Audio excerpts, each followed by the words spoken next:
আসসালামু আলাইকুম। তো এই ভিডিওতে আমি দেখাবো আপনারা কিভাবে ওপিনিয়ন এজের অ্যাকাউন্ট খুলবেন আপনার সার্ভের কাজের জন্য। তো এর আগের ভিডিওতে আমি দেখাইছি কিভাবে 9 প্রক্সি আইপি কানেক্ট করবেন। তো এবার আমি দেখাবো ওপিনিয়ন এজের অ্যাকাউন্টটা কিভাবে খুলবেন। তো তার জন্য সেই ব্রাউজারে ওপিনিয়ন এজ লিখে সার্চ করবেন, তারপরে ওপিনিয়ন এজের ওয়েবসাইটে আপনারা ক্লিক করে ঢুকে যাবেন।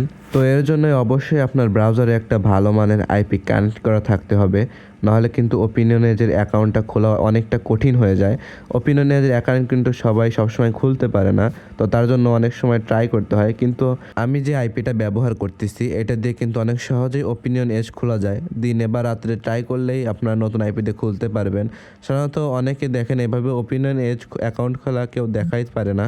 অনেকেই শুধু ওপিনিয়ন এজের এই ছবিগুলো তুলে তুলে পরে পরবর্তীতে কিভাবে খুলবে সেটা দেখায়, কিন্তু আমি আপনাদের দেখেন সরাসরি দেখাচ্ছি। আমার আইপি কানেক্ট করা আছে সরাসরি আমার ক্রোমে। দেখেন আমি এখানে একটা জিমেলগুলো সব কিছু বসাই আমি অ্যাকাউন্ট খুলবো।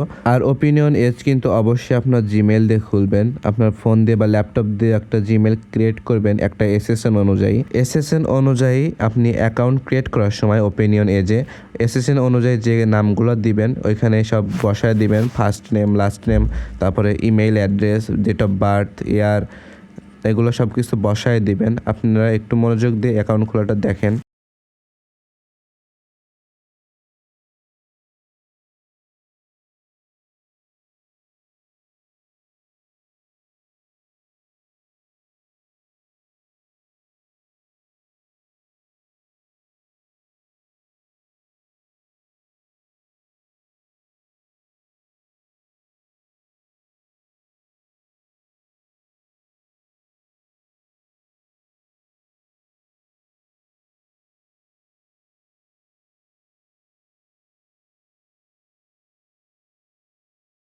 তো এটা পূরণ করা হয়ে গেলে আপনি নেক্সটে ক্লিক করবেন। এবার এখানে আপনাদের একটা পাসওয়ার্ড সিলেক্ট করতে বলবে, মানে আপনার একটা পাসওয়ার্ড দিয়ে নেবেন আপনার এই অ্যাকাউন্টের।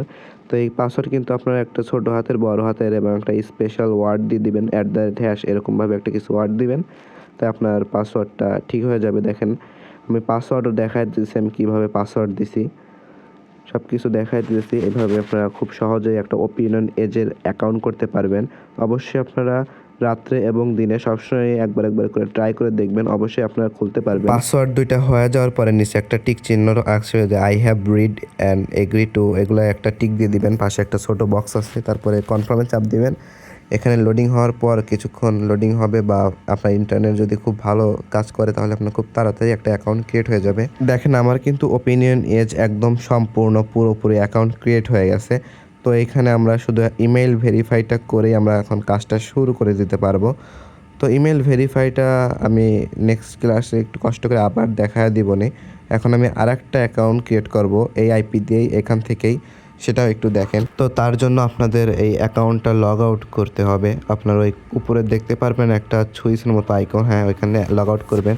তো এরপর আবার আগের মতো সাইন আপে চাপ দিবেন। তারপর এখানে একটু দেখতে হবে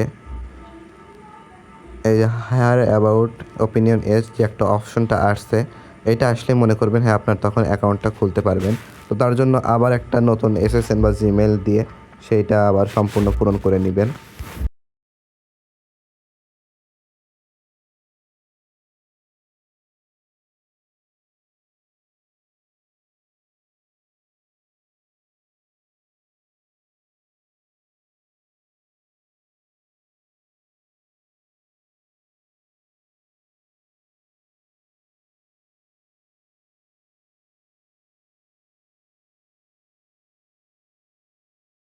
তো দেখতেই তো পারছেন আমি পরপর কিন্তু দুইটা অ্যাকাউন্ট ক্রিয়েট করে ফেলেছি ওপিনিয়ন এজে। তো অনেকেই বলে ওপিনিয়ন এজে অ্যাকাউন্ট ক্রিয়েট হয় না, বা অনেক সমস্যা। এখন ওপিনিয়ন এজে কিন্তু ক্রিয়েট হয়, কিন্তু আপনাকে একটু সময় দিতে হবে, ট্রাই করতে হবে। একদমই বসে থাকলে যে অ্যাকাউন্ট ক্রিয়েট হয়ে যাবে তা কিন্তু হবে না।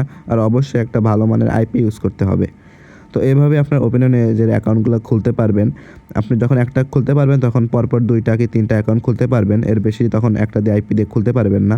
তো তার জন্য অবশ্যই আপনাকে ট্রাই করতে হবে। তো আজকের ভিডিও এখানেই শেষ করতেছি। এর পরের ভিডিওতে দেখাবো আপনারা কীভাবে ওপিনিয়ন এজের ইমেলটা ভেরিফাই করবেন, বা হয়তো আমি আমার ক্লাসে দেখায় দেবো এটা ওপিনিয়ন এজের ইমেলটা কীভাবে ভেরিফাই করবেন। তো আজকের জন্য এখানেই ভিডিওটা শেষ।